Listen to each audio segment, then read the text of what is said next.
Hey guys, I welcome you all to GSN law. हाल ही में ऑनरेबल सुप्रीम कोर्ट ने ग्रैंड पेरेंट्स की कस्टडी के राइट्स के बारे में कुछ बातें कही हैं। आइए देखते हैं सारा मुद्दा क्या है।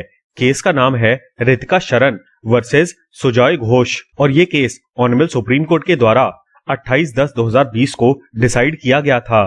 यहाँ पर ऑनरेबल सुप्रीम कोर्ट की 3 जजेस की बेंच थी और सब्जेक्ट 7 वर्ष के एक बच्चे से जुड़ा हुआ था। यहाँ पर सुप्रीम कोर्ट का कहना था कि हम एक मदर के रोल को सिर्फ इसलिए खारिज नहीं कर सकते कि मदर अपने चाइल्ड की देखभाल अपने पेरेंट्स की असिस्टेंस से कर रही है। इस केस में मदर एपेलेंट है और फादर रिस्पोंडेंट है और केस के फैक्ट्स के हिसाब से देखा जाए तो 2016 से ही पति पत्नी एक साथ नहीं रह रहे और तभी से उस बच्चे की कस्टडी मदर के पास है जो कि बैंगलोर में रह रही हैं। अब देखिए हुआ क्या, सिंगल मदर होने की वजह से एपेलेंट के पास अपनी जॉब की मजबूरी थी कि उनको सिंगापुर ट्रांसफर कर दिया गया था। ऐसे में उनको चाइल्ड के पासपोर्ट की जरूरत थी जो कि चाइल्ड के फादर यानी कि रिस्पोंडेंट के पास था।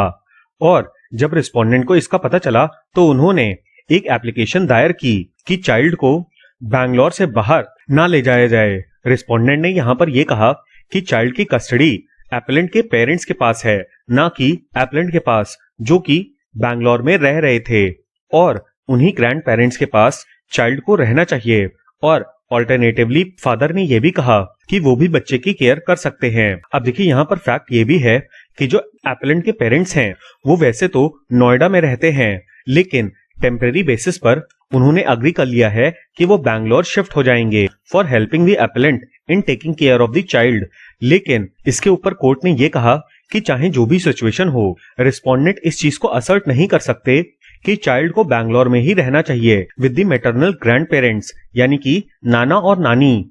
स्पेसिफिकली कोर्ट ने ये कहा कि ये आर्गुमेंट फेयर नहीं लगता क्योंकि ऐसे में ग्रैंड पेरेंट्स को एक रेंटेड एकोमोडेशन में रहना पड़ेगा। और बात ये भी है कि रिस्पोंडेंट किसी और के पास कस्टडी रखने के लिए बोल रहे हैं, ना कि अपने पास। इसके अलावा कोर्ट ने यह भी कहा कि मैटरनल ग्रैंड पेरेंट्स जो कि अब बैंगलोर आ गए हैं, इस फैक्ट की वजह से चाइल्ड की कस्टडी ट्रांसफर नहीं हो जाएगी क्योंकि ना ही ये मैटर ऑफ फैक्ट है और ना ही ये मैटर ऑफ लॉ है। इसके अलावा रिस्पोंडेंट ने यह भी इंडिकेट नहीं किया है कि वो चाइल्ड की केयर करने के लिए सफिशिएंट पोजीशन रखते हैं। ऐसे में कस्टडी की जो पोजीशन 2016 से चली आ रही है उसको अब डिस्टर्ब नहीं किया जा सकता।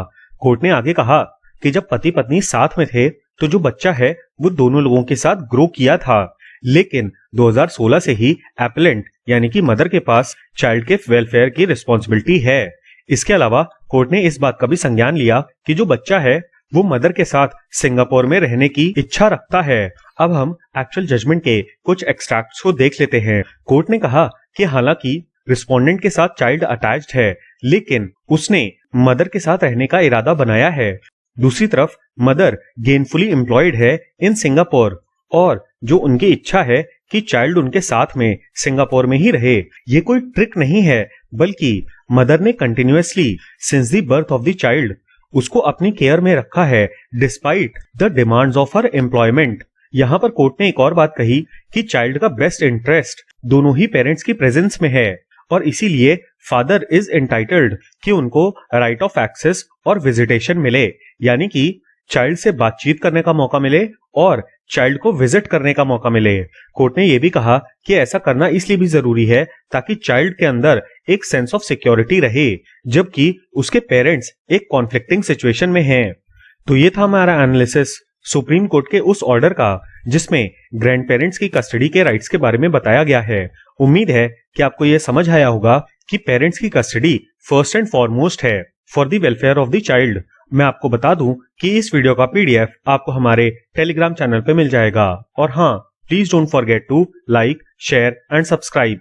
Thank you. जय हिंद।